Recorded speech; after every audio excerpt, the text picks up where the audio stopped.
Praise the lord. దిగులుతో, ఆలోచనలతో, విచారాలతో ఉన్నారా? అయితే నేను ఒక మాట చెప్తున్నాను. మొదటి సమూయేలు 22వ అధ్యాయము మొదటి 2 వచనాలు చూసుకున్నట్లయితే, దావీదు మరి అదుల్లాము అనే గుహలోకి దాచిపెట్టుకోవడానికి వస్తాడు. ఆయన తప్పించుకొని, ఆయన పరిస్థితులు ఆ విధంగా ఉన్నాయి. అక్కడి నుంచి పారిపోయి ఆ గుహలో దాచిపెట్టుకున్నప్పుడు ఆయనే క్లిష్ట పరిస్థితిలో, ఆయనే కష్టంలో ఉన్నాడు. అయితే ఆయన దగ్గరికి ఒక 400 మంది, ఎక్కువ తక్కువ 400 మంది సమకూర్చబడతారు. వాళ్ళు ఎటువంటి వారంటే కష్టాల్లో ఉన్నవారు, అప్పులతో ఉన్నవారు, ఇబ్బందుల్లో ఉన్నవారు. అటువంటి వారందరూ అక్కడ సమకూర్చబడతారు. అయితే అక్కడ ఆ పరిస్థితుల్లో దావీదు భయంకరమైన స్థితిలో ఉన్నాడు. ఆయన దగ్గరికి వచ్చిన వాళ్ళు అటువంటి వారే. అయితే వాళ్ళందరినీ నేను అనుకుంటా, దావీదు మరి గొర్రెలు కాసుకునేటప్పుడు అప్పుడు ఏం చేసేవాడు? ఆయన ఎప్పుడు దేవుణ్ణి ఆరాధిస్తూ, స్తుతిస్తూ, ఘనపరుస్తూ ఉండేవాడు కదా.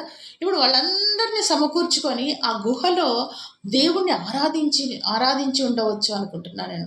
ఎందుకంటే ఆరాధించేవారు మౌనంగా ఉండలేరు. ఏ స్థితిలో అయినా దేవుణ్ణి స్తుతిస్తూ, ఆరాధిస్తూ, ఘనపరుస్తూ ఉన్నప్పుడు వారికి ఉన్న అటువంటి చింతలు, బాధలు, విచారాలన్నీ కొట్టివేసి ఉండవచ్చు అని నేను అనుకుంటున్నాను. అంటే మనము కూడా ఇరుకులో ఉన్నాము, కష్టంలో ఉన్నాము.